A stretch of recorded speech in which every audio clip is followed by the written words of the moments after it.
फरवरी 2023 में Indian police ने एक चाइनीज नेशनल को नेपाल बॉर्डर के पास यूपी में अरेस्ट किया। उस चाइनीज नेशनल ने दिल्ली में कुछ की इंस्टॉलेशंस विजिट किए थे, जिससे ये पता चलता है कि चाइना अपने ऑपरेटिव्स को इंडिया के सेंसिटिव सेमीकंडक्टर साइट्स पर भेज रहा है। इंडिया यूएस और ताइवान के सेमीकंडक्टर प्रोजेक्ट्स पर स्नूप करने की कई कोशिशें की हैं और ऑपरेशन की स्केलेटन जैसे कई ऑपरेशंस चलाए हैं। पर सेमीकंडक्टर्स इतने इंपॉर्टेंट क्यों हैं और इनका यूज क्या है? आइए जानते हैं स्टोरी क्या है।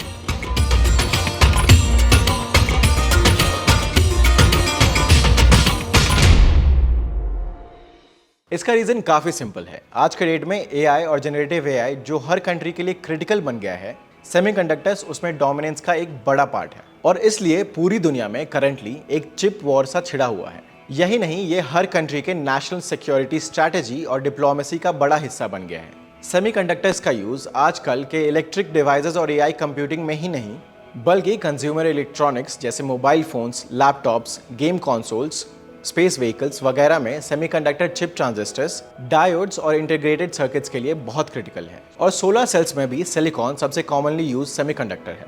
मेमोरी चिप्स जैसे SRAM, DRAM, फ्लैश मेमोरी वगैरह इलेक्ट्रॉनिक डिवाइसेस में डेटा स्टोर करने के लिए सेमीकंडक्टर टेक्नोलॉजी पर रिलाई किया जाता है।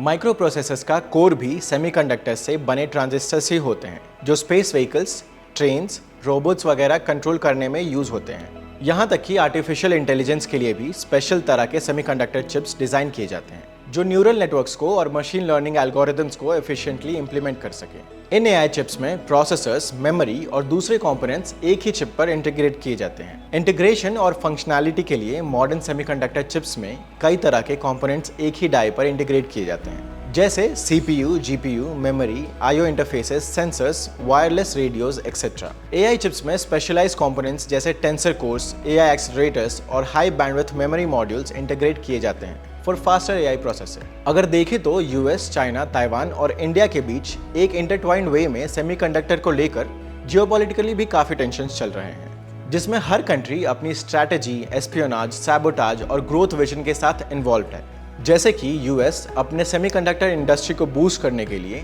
चिप्स एंड साइंस एक्ट के थ्रू $52 बिलियन का इन्वेस्टमेंट कर रहा है। इसके साथ ही चाइना को सेमीकंडक्टर टेक एक्सेस करने से रोकने के लिए एक्सपोर्ट बैन्स भी लगा रहा है, एनवीडिया जैसे कंपनीज पर उनके A800 और H100 GPUs पे।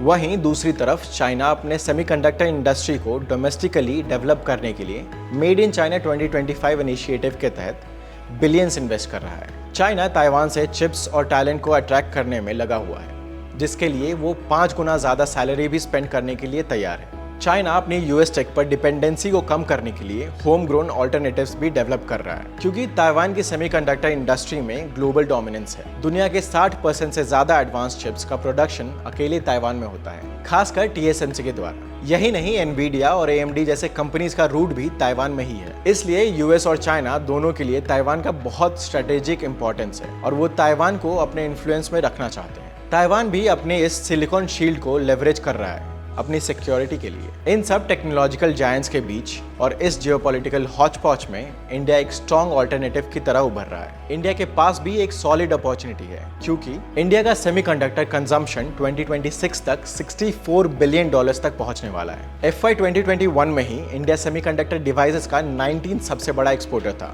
जिसका एनुअल एक्सपोर्ट वैल्यू $160 मिलियन से भी ज्यादा था। हालांकि उसी साल इंडिया ने $2.17 बिलियन का सेमीकंडक्टर इंपोर्ट किया था, जिससे ये ग्लोबली 9 सबसे बड़ा इंपोर्टर बन गया। यही नहीं, इंडिया के इंपोर्ट में मेन सोर्सेज में चाइना सबसे आगे है, जिससे लगभग 60 से 65% सेमीकंडक्टर इंपोर्ट होता है। पर हाल ही के सालों में एक्सपोर्ट में भी काफी इंक्रीज आया है और इंडिया के पास सेमीकंडक्टर डिजाइन में भी एक कंपेटिटिव एडवांटेज है। हर साल इंडिया में 2000 से ज्यादा चिप्स डिजाइन किए जाते हैं और देश में 24,000 से ज्यादा सेमीकंडक्टर डिजाइन इंजीनियर्स का एक पूल है, जिसे ताइवान भी लेवरेज करने की कोशिश कर रहा है हायर करके। पर इंडिया अभी भी अपनी 90% से ज्यादा सेमीकंडक्टर जरूरतों के लिए इंपोर्ट्स पर निर्भर है। डोमेस्टिक सेमीकंडक्टर मैन्युफैक्चरिंग को बूस्ट देने और इंपोर्ट डिपेंडेंस को कम करने के लिए इंडियन गवर्नमेंट ने सेमीकॉन इंडिया प्रोग्राम जैसे कई इनिशिएटिव्स शुरू किए हैं। इसका टारगेट सेमीकंडक्टर फैब्स में इन्वेस्टमेंट को अट्रैक्ट करने के लिए $10 बिलियन का इंसेंटिव प्रोवाइड करना है और इसी के जरिए टाटा ग्रुप गुजरात में 20 बिलियन के इन्वेस्टमेंट के साथ एक सेमीकंडक्टर प्लांट सेटअप कर रहा है। वहीं ISMC कर्नाटका में एक एनालॉग सेमीकंडक्टर फैब सेटअप कर रहा है। American giant micron technology Gujarat में एक असेंबली और टेस्टिंग यूनिट भी लगा रहा है। पर इसमें कई सारे चैलेंजेस भी हैं, जैसे इनिशियल इन्वेस्टमेंट और पुश की कमी। फॉर इंस्टेंस फॉक्सकॉन और वेदांता का फैब्रिकेशन यूनिट का जॉइंट वेंचर भी आगे नहीं बढ़ पाया इन्वेस्टमेंट की कमी के वजह से। यही नहीं, सेमीकंडक्टर मैन्युफैक्चरिंग के लिए reliable power supply, ultra pure water और स्टेबल लॉजिस्टिक्स बहुत इंपॉर्टेंट होते हैं। इंडिया में अभी भी इन सब की कमी है। फैब्स को एयरपोर्ट्स और पोर्ट्स के पास होना चाहिए ताकि सप्लाई चेन स्मूथ रहे, और ये भी अभी तक इंडिया में डेवलप नहीं हुआ है। एडिशनली सेमीकंडक्टर मैन्युफैक्चरिंग के लिए एक रोबस्ट डोमेस्टिक सप्लाई चेन की भी जरूरत होती है, जो कि आज इंडिया में एग्जिस्ट नहीं करता, क्योंकि काफ़ी कंपोनेंट्स इंपोर्ट करने पड़ते हैं। इससे कॉस्ट बढ़ जाते हैं और लॉजिस्टिक्स में चैलेंजेस आते हैं।